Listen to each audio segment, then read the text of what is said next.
आज की कहानी का टाइटल है अगर इज्जत की परवाह है तो यहाँ मत रुको। सामने का नजारा देखकर उसके होश उड़ गए। वो टकटकी लगाकर सामने का नजारा देखती रही। ये तो सासू माँ और ससुर जी हैं, लेकिन ये दोनों इस रेस्टोरेंट में क्या कर रहे हैं? आखिर यहाँ ये किससे मिलने आए हैं? मधु सोचने लगी। मधु मॉल में से शॉपिंग करके लौट रही थी कि उसकी नजर सामने रेस्टोरेंट पर पड़ी। ये देखकर उसने अपने पति संतोष को फोन किया और कहा, संतोष तुम जल्दी से मॉल के सामने वाले रेस्टोरेंट में आ जाओ, तुम्हें कुछ दिखाना है। पति संतोष ने पूछा भी कि क्या दिखाना है, लेकिन मधु ने कहा यहाँ आ जाओ और तुम ही देख लेना इस उम्र में तुम्हारे माँ बाप की करतूतें। पति ने कहा ठीक है मैं आता हूँ। मधु ने फोन कट किया और सोचते सोचते रेस्टोरेंट के पास गई और जांच पड़ताल करने लगी। थोड़ी देर में पति संतोष भी आ गया। अब दोनों रेस्टोरेंट के अंदर गए और काउंटर पर बैठकर मैनेजर से पूछा, वो जो अभी एक बुजुर्ग दंपति अंदर गए हैं, क्या आप उनके बारे में बता सकते हैं कि वो यहाँ किस काम से आए हैं? मैनेजर ने कहा, मैम सॉरी, हम यहाँ पर आए किसी भी कस्टमर की जानकारी आपको नहीं दे सकते। मधु ने कई बार कहा, लेकिन मैनेजर ने मना कर दिया। फिर संतोष ने जब कहा कि वो बुजुर्ग दंपति जो अंदर गए हैं वो मेरे माता पिता हैं, इसलिए हमें उनकी थोड़ी सी चिंता हो रही है, तो बस इसलिए पूछ रहे हैं। जब संतोष ने इतना कहा तो मैनेजर ने उन्हें रेस्टोरेंट में जाने दिया। जब संतोष और मधु ने सामने का नजारा देखा तो उनके होश ही उड़ गए। संतोष के माता पिता एक दूसरे को गले लगे हुए थे। ये देखकर मधु को रुका नहीं गया और उसने कहा, इस उम्र में शर्म नहीं आती तुम्हें ये सब करते हुए? अरे ये सब करने के लिए घर पड़ा है, जरा हमारी इज्जत का तो ख्याल किया होता। देखो इस उम्र में कैसे एक दूसरे पर चिपके पड़े हैं। मधु ने गुस्से में कहा, बाबूजी आपने ठीक नहीं किया, थोड़ा मेरी इज्जत के बारे में सोचा होता। संतोष भी अपने बुजुर्ग माँ बाप पर गुस्सा करने लगा। बेटा जी इसमें इज्जत का क्या?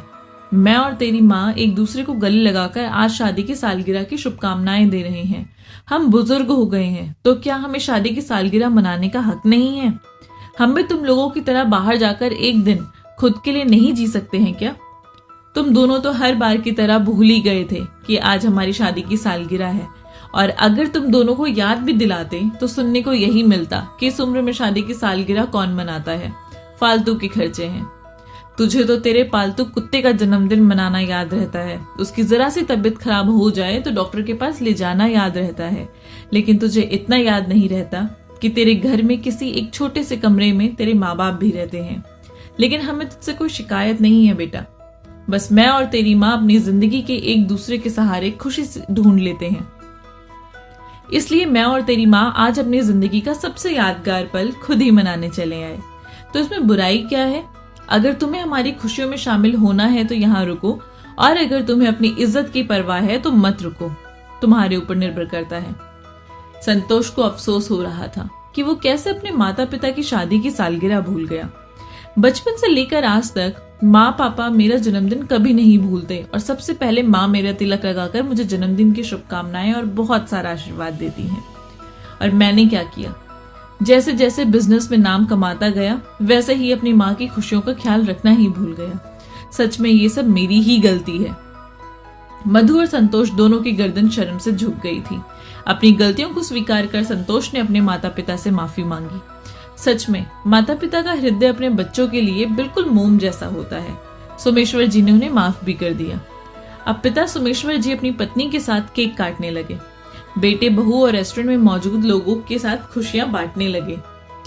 दोस्तों सच में पता नहीं बच्चे बड़े होते ही क्यों अपने माता पिता की छोटी छोटी खुशियों का ध्यान रखना भूल जाते हैं, और जब माता पिता अपने हिसाब से अपनी खुशियों को मनाने की सोचते हैं तो बच्चे उन्हें इज्जत का हवाला देकर रोक देते हैं।